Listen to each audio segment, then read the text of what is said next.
Welcome to another insightful episode of Parent Entrepreneur Power. In this podcast, Mary Catherine Johnson and Evan Johnson highlight the successes and struggles of parents in business. They share how to be the example of success in entrepreneurship to foster the same in your child, and so much more. Are you ready to power up? Okay, welcome everybody to another very fun episode of Parent Entrepreneur Power. I'm really excited today. I am alone today, no co-host. My mom is out and about and doing big things in the world, which is always exciting. So it's just me today, but it's not actually just me because I have a really, really cool guest that I am excited about, Julie Hawley. Julie, welcome to the podcast. Evan, thank you so much. I am totally missing your mom, but I am over the moon to be here on the podcast, sharing space and especially on this topic. Yes, I am glad. Yes, I know she wanted to be here, but like I said, she's out and about, doing big stuff. But I'm sure you'll meet her at another point. So we like to start off in the same place with everybody, and that's by making sure that everyone listening is on the same page. So go ahead and tell us, who are you and what do you do? Wow. My name is Julie Hawley. I am founder of Three Keys Investments. I am also a podcast host. Woot woot, love podcasting. The podcast, it recently went through a rebrand from Ask Me How I Know to The Conscious Investor. I wear, like many women, a million hats and then throw on the entrepreneur hat, business owner, all of that. Now I have even more hats on, and all the while raising two amazing kids and hopefully setting the stage for them to be very successful. Yes. And that is what we are here to talk about. So it's pretty cool what you're doing with investing and everything in the business. And it's cool that you have kids too. So go ahead and tell us too, how many kids do you have and how old are they? Yeah, actually that would make a big difference. So I have two awesome kids. I have a son who is 13, recent 13, but he's been acting 13 for a lot longer than that. It's totally fine. It's just part of life. It's cool. Right. And then we also have an amazing, joyful 10-year-old daughter. Okay. So you have one who's still pretty young and another who is coming. It's that time, finally a teenager. It's that time. I have not had kids myself, but I've been a teenager in the relatively not distant past. And so, yes, on behalf of them, I am so sorry for what you're about to endure. You do not need to apologize. I actually see it as such an opportunity. So these whole teen years they're really just full of opportunity. And I think that actually is part of an entrepreneur's mindset right there. It's right. It's an obstacle, it's a challenge, whatever. It's also an opportunity. And honestly, I'm learning a ton about myself, not to be like narcissist or anything, but if you're parenting and engaged, you can learn a lot about yourself, which helps you level up and be a guide to them. It's way cool. Oh yeah. Just remind me of that, in 10 minutes. Yeah, exactly. So, one 10-year-old, one 13-year-old. So the 13-year-old is, being older, could be, more involved. The 10-year-old is still pretty young. So have you noticed the 10-year-old? So we'll start with the 10-year-old, I guess, because that one I feel like, might not be as involved. Has she expressed any interest in entrepreneurship or business and in what you're doing? She is my ultimate entrepreneur. Really? So she even says already, and we'll see, she's not a teenager yet, but she regularly says, I want to be like you when I grow up, Mom. And I'll say, right. I respond with, well, that's really kind of you, but what do you mean by that? And when she elaborates on that, she's like, well, you just go after it. And you have these ideas and then you chase after them and you make them a reality and you have this cool business and you built it. And so she has watched all of this. She's watched me transition multiple times in life, in her short life, right? But she watched me transition from being a stay-at-home mom back to a public ed teacher and then into a full-time real estate entrepreneur, and so she's watched this progression during these formidable years and she's very observant. And she's also very driven. So she and I we're very similar. She wants a King Charles Cavalier. So if anyone's listening and you're a breeder, hit us up, because that's the dream dog of hers. But because she wants that has made her very much more focused on, by the way, let me say why. They're $3,000 if you want to have one with papers and all of that, right? Oh my gosh. Yeah, it's ridiculous. So we've been talking all the time, her entire life, about, hey, if you're going to have money, invest your money, allow your money to make money babies. And that's what I've always called them, right? And then use your money babies to do what you want with. And then it's always making more money. And, you're not like paycheck to paycheck and all of that. And so, it's like, hey, so why don't we create an investment for you that generates some income? And so she just has tons of ideas, and she's exploring ideas in order to accomplish this. So she has a very clear impetus, and, so she's got the chemistry for entrepreneurship, but then she also has a specific goal that she's aiming for. So it's a wicked awesome combination. Exactly. You've built the foundation for her when she grows old enough to actually like truly comprehend what all of that means, right? And how that fits into, because 10-year-olds, I mean, she's probably not thinking like 20 years out, like, oh, the thing to think about all my investment plans and how much money I want to make for how do I want my lifestyle to look. Like, I don't know if she's quite there yet. Maybe she is, but I feel like she's not quite there yet. But I mean, but the foundation's there. The foundation's there, and also the you have to do some personal growth. Every entrepreneur has to grow. And so we talk about that often, but our neighbor has a blueberry farm where it's, pick your own blueberries. And my daughter, said, Mom, what if I go and work? She was 10. So she's like, what, can I go work at the blueberry farm? And I said, well, I don't see why not, but this is on you. So I'm like not owning it for her. Like, if you want to do that, that's super awesome. You can go knock on the neighbor's door. We know our neighbors. Obviously, I'm not sitting here to some, crazy place. And so for, I think 3 weeks, we had this ongoing conversation where she'd express, I need to make money. I want to make money. I think I could work at the blueberry farm. And then I'd ask, what's that conversation sound like? She's like, will you go with me, Mom? I'm like, nope, I'm not going to go with you, because this is your business. And if this is something that you want, you're going to have to, handle this on your own. I will say that was pretty tough for like, kind of felt like I was being mean, in my mind. I'm like, gosh, that feels pretty harsh. Like, but at the same time, I know when I was a little kid, I was doing stuff on my own. And I told her that. I said, hey, when I was your age, I was doing a lot more, ambitious things. So you can manage. And sure enough, she went over, she had the conversation, she landed herself a job and made a nice sum of money in a very short period of time. And so that reward right there just reaffirmed, that pursuit. Like, oh, I should go after things. That is really cool. That is incredible. Yeah. That is the kind of stuff that we really like to highlight on this podcast, because I definitely did not see a lot of that growing up, right?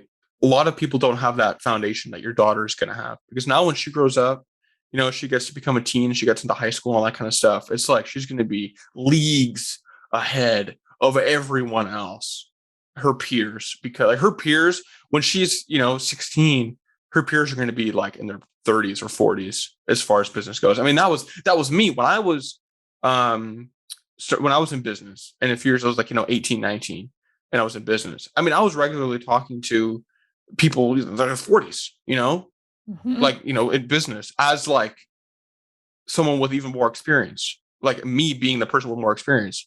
And it was crazy. And your daughter's going to be the same way, because she has that foundation, and she is just going to be like, if she uses it, if she keeps that drive, then that's going to be really, really cool to see.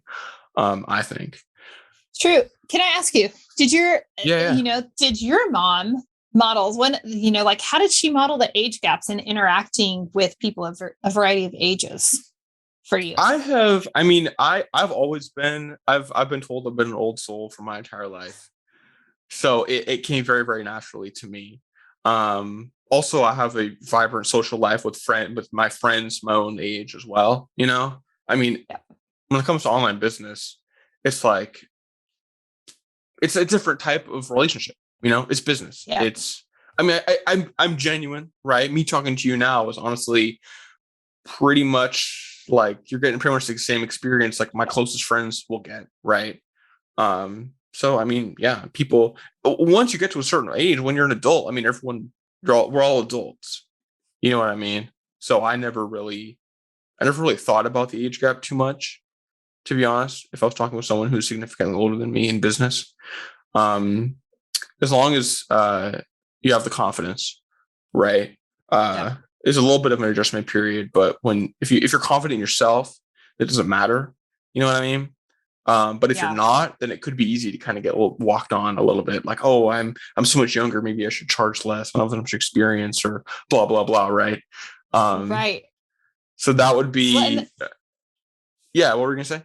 Well, I was gonna say that's something that she's been working through, is that whole I'm just a kid type thing, and so the concept is, well, when you go work in the workforce as an adult, you're working with people of all ages. Like, it doesn't matter.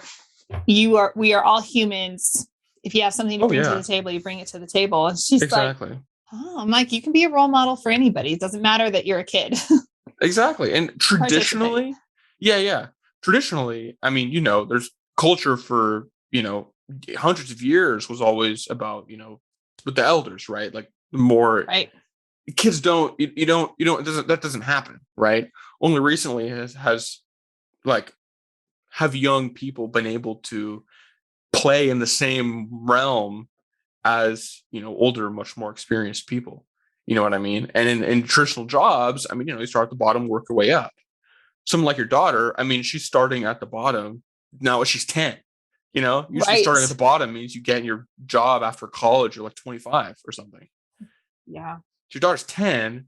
So when she gets to be 16, 20, she's going to be on the level of someone who, in their 30s or 40s or whatever.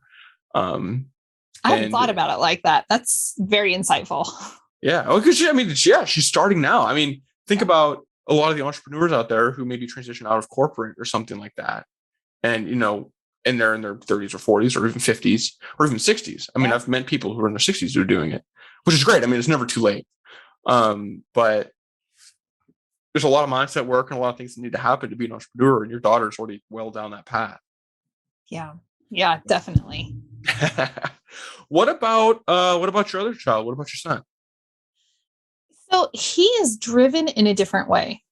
Okay. And he's going to be interesting. I honestly think that he's going to be very successful, but it has to be on his terms. So in the entrepreneur space, he's a maverick, 100 million% through and through. He's a maverick, has to learn it his own way, has to forge his own path, has to cut his own teeth. And that's fine. And part of parenting a maverick is just giving some good guidelines, and saying, great, you're in the safety of the home. You can sink or swim a little bit as you're experimenting. And honestly, at this point, he's actually listening a little bit more than he used to when he was younger, which is kind of counterintuitive, because you're like, oh, they turn into teenagers, they turn their ears off. But I think because, he's had some margins to work with, it's like, oh, well, I tried that. It didn't work out, Right. And that was, Yeah, go ahead. I was just going to say it's kind of interesting how that works as you get older. Like, as I got older into being a teenager, like, I much more began to appreciate and understand the importance behind entrepreneurship. When I started wanting money to go with friends or whatever, it was like, I don't really want to, why would I want to go work at a Starbucks, which I tried for I lasted like a month and then I quit. I was like, this sucks a lot. And so, I much prefer working in my pajamas and getting things done on my own time. And hanging out with cool people. When we podcast, we get to, have extraordinary guests on and learn a lot. He's interesting because he is driven, and you're right. He's getting to that point where he wants money. So the challenge has been, how do we create opportunity? So when I launched my podcast nearly 2 years ago, I gave him the opportunity a few months in to learn how to edit the podcast. So, granted, think about that. That's 2 years ago. So he was, freshly 11 years old, or maybe even 10 and a half. Right. So he's my daughter's age, basically. That was a tall order, and I didn't force it on him, but he didn't have the attention. But I said, listen, I know a lot of people. This could actually turn into a really cool business for you. You could do this. Exactly. That is literally what happened to me. Exactly. But I think you were a little bit, how old were you when you started doing editing? I was like 15 or 16. Yeah. I think I was old enough where like I could have gotten a quote unquote real job if I had wanted to. You know what I mean? Like I could have gone to work at McDonald's or whatever. Starbucks, yeah, exactly. Exactly. But instead, that's when my mom noticed that and was like, well, hey, what if you do this? And of course she didn't force it on me. Yeah, you can't. She offered it. Force it. Yeah, it has to be an offer. So he was not ready for that. But recently, and it will show, I'm not super active over on Instagram. It's not my favorite place. It's a great place, just not my favorite place to hang out. But I created this grid, right? I thought I'm going to create one of those big grid panels, a 9x9 with some events that I have coming up. And I realized, I said, you know what? I wonder, he's been wanting jobs to earn money. And so I tossed it out to him, and now he's actually like sat there, learned this process with me, because I didn't want it. I could have just used an app. There are plenty of apps for this.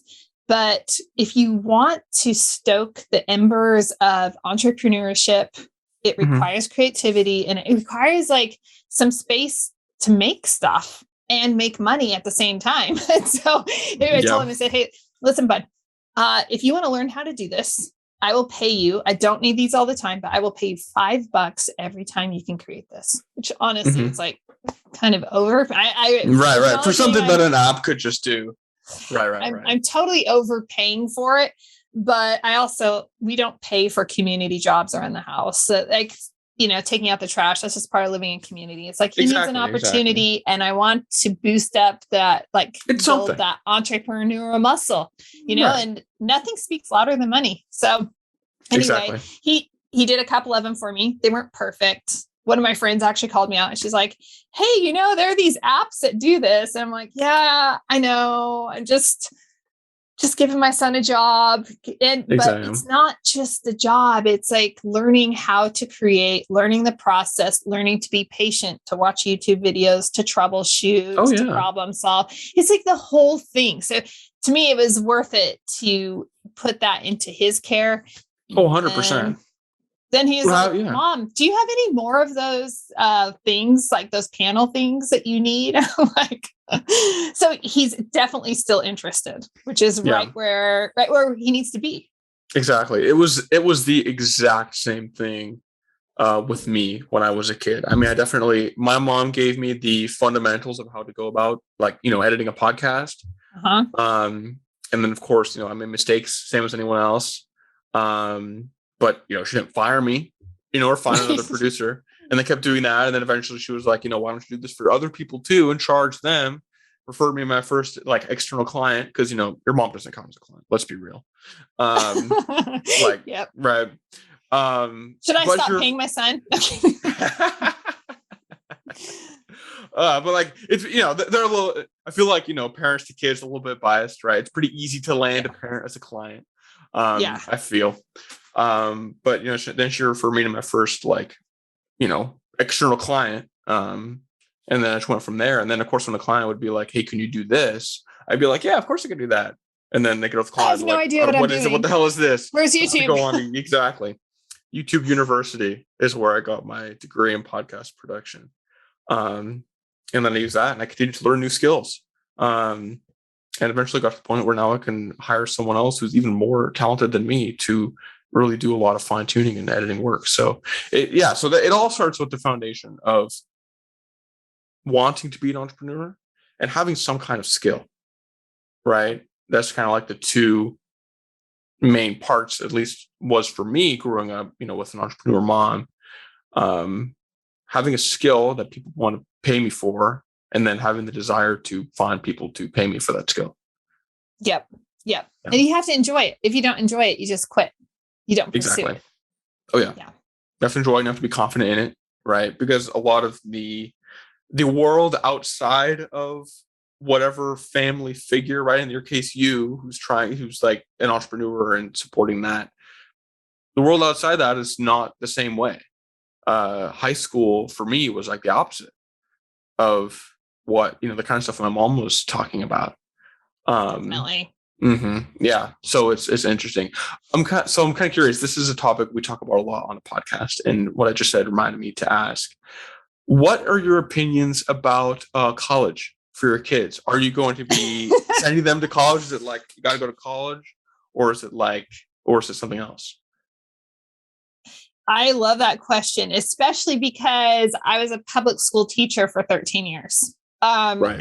And I've always been like the non-public school teacher, which is really funny. So we've actually told my kids, and I should add that my husband, he is also an entrepreneur. He's self-employed. He's, a real estate broker, and, he has to go after it on his own and everything. So they're growing up in this environment where it's like this is our livelihood in every way, shape, and form, is through, being our own business owners and entrepreneurs. And so it's interesting. We've had this discussion so many times over the last 4 years. So it started early on. Why pay for college? Why go into debt? Why? If you don't need that skill set in order to accomplish what you need, then why? So there are so many other ways that we can learn now. The age of information, it's all at our fingertips. However, there are things that you do need to go to school for to learn. So, we're always just encouraging them, do well in school now, and, have some idea of what you want to do. So our daughter, she's interested. One thing she is interested in is becoming a veterinarian. And so we're like, great. But then she found out she's going to have to do like surgery and maybe put dogs down. And she's like, I think I just want to be a dog groomer. And then we said, okay, that's totally cool. Great profession. We'll support encourage you in everything you do. However, what if you become the owner of the dog grooming company and you hire people to do the dog grooming and, kind of have a little different lifestyle action going on. And so there's that entrepreneur just coming out. So we told him, like, listen, if you're going to be a veterinarian, you're going to have to go to college. End of story. Like you cannot just learn all of that's like you want to be a neuro brain surgeon, go to college. Yeah. If I'm going into surgery, I want to see that degree up on the wall of the doctor who's going to be operating on it. From a nice university too, preferably. Right. Exactly. Top in your class, please. So we're not pushing the whole college thing. We're being very strategic about it, encouraging our son as he's getting ready to go into high school. Like, hey, try to get your AA while you're in high school. It's free. And then if you want to go to college right after, because it's going to serve you well, great. If you don't, you have this little AA degree. And at some point, if you decide you need an MBA or you need something, you need to go back to college, go back to college. Yeah. But why don't we do more of that? Because most people, they go to college and they have no idea what they want to do. Right. And then they just go to college, they get this degree. And trust me, my husband has a history degree. Some degrees are really valuable, and some degrees you feel like I just paid a lot of money to get a good degree, but you do learn a lot through the college experience. But why not just have some life experience and really better know what you want to do and if you actually need it? Yeah, exactly. No, that is very funny that you say that, because pretty much my exact opinion on college as well. As a college dropout myself, that is my opinion, because that was my deal. I went to college because I actually had both sides of the spectrum available to me. My mom, entrepreneur, obviously, I've talked a lot about that. My dad, on the other hand, was very traditional. Technically kind of, he's an entrepreneur too, but not really. My grandfather started a tax accounting firm business. And then my dad took it over and was like working there. But it was very like traditional atmosphere. It was pretty much was an entrepreneur without being an entrepreneur, So I kind of both. He's a business owner. Yeah, exactly. I had the become an entrepreneur route and the go to college and get a job route, and I kind of tried both. And I realized one was a lot more fulfilling than the other, at least for me personally. But I ended up dropping out of college because it's like, I already have a business. I have the thing that college is supposed to help you get. Exactly. So why do I need to go to college if I can just create this over here on my own? Right. Like, why would a degree in English and creative writing help me edit podcasts and grow a business? Like, there's no. Oh, come on. Your show notes are stellar because of that. I will say it was a lot of fun. I did enjoy a lot of aspects of college, but it was just it's just so expensive. If college is free, I think it'd be a different conversation. Because then it'd be like, why not? While you're figuring stuff out. But otherwise, it's just a very expensive time for figuring stuff out when you could just go out in the world and create something yourself. So that's what I always like to say too. That's what I would say if I ever have kids. If you're going to be a doctor or a lawyer or something like that, well, you're stuck. You got to go to college. And for a lot of people out there, college is a path to, a better life. Even a generic degree like history or English or something like that, because a lot of jobs look for those just the fact that you got a degree doesn't really matter what it is. That's what they want. You're right. But don't you think, wouldn't it be better if instead of going straight from high school into college, if there was this gap year, maybe 1 or 2 years where your job is to just simply go and travel, and your job is to go travel the world and see how other parts of the world are and how their cultures are. And even if you just went across the US, I mean, people live in such a variety. Yeah, go get some experiences, because all of those experiences imprint on who you are and what you ultimately decide you want to do. When you're like, oh, I just went through, grammar school and middle school and high school, and now I'm going to college, you're just sticking in school and you don't have any of these interactions outside of that kind of setting. Once you leave that, you're like, wow, there's so much stuff going on out here. Especially because college is just high school part 2. I mean, honestly. Yeah. Even if you live on campus or something like that, it's honestly just it's live in high school, to be honest with you. It's live in high school where everyone can drink. Well, not everyone, but everyone still does, right? That's funny. It's live in high school if people had access to money. That's pretty much what college is, honestly. And so where's the life in that? Where are the new experiences? There are some, because you are living, especially if you do move into dorms or something like that, you get new experiences, but not really. Kind of like the same new experiences you get between being a senior in high school and a freshman in high school. I was going to say, or middle and high school, where it's like, oh, it's just a new pool of people or more people, or exactly. And there's more to high school than middle school, right? But college to high school is like high school to middle school. It's kind of it's the same thing. So there is incredible power in taking that gap year, if college is something you're even considering, right? Because what it is, it's a choice. It's not a requirement. To become successful. Well, and think about this. Most people who are, so many of the people that are significantly successful don't have college degrees. And so if people actually looked at that data, they might start thinking, I wish my child had dyslexia and I wish that they didn't go to college, right? Because that's the hallmark of some of our top entrepreneurs in the country. Exactly. They didn't go to college. They took the risk, right? They did it. And so, of course, most parents, it's, it's unrealistic, right? Oh, you're not going to would you shut up? They can do whatever they want, let them go, try it. Otherwise, what's the point? It's then you fall into the old, the trap of, you grow up, you pay bills, and then you die, right? The thing that people say, that whenever I hear someone say it, I'm like, that sucks. That sucks so much. That's not living. That's not living at all. That is not life. That's not what life is. So that is very cool to hear you say that, because that is we pretty much share the exact same opinion about. I'm not surprised. College. So to start to wind down the podcast, we like to end on a question. It's a bit of a doozy of a question. Ooh, I like doozies. This is great. Yes. If you were to die tomorrow, what would be the entrepreneur, right? What would be the entrepreneurial legacy that you would leave behind for your kids to use as they potentially grow up into entrepreneurs themselves? Yeah. Okay. So Stoicism, Momentum, always, Marcus Aurelius is always about front of mind, just remember that you're dead. I love Stoicism. Mm-hmm. Sometimes at Stoic parties, they'll sit with, a skeleton at the end of the table to remind people of their mortality.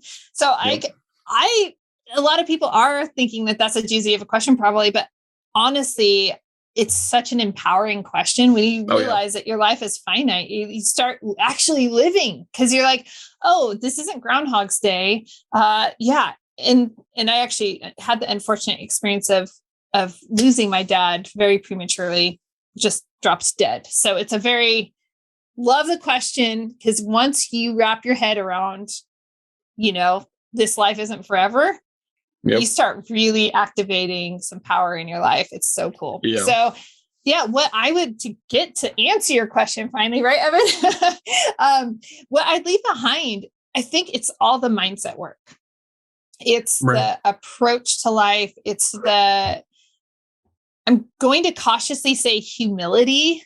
I'm going to throw that in there because, like learning to accept some of the shortcomings, to face the obstacles, to run the gauntlet, to get knocked off the gauntlet. And for kids to see that and to say, you pick yourself, just like in the movie Trolls, you get back up again, right? And you get back onto the gauntlet. And that resilience. So I think most of what I'm going to leave behind is going to be something that's imprinted on their perspective and view of the world. At least that's what I would hope.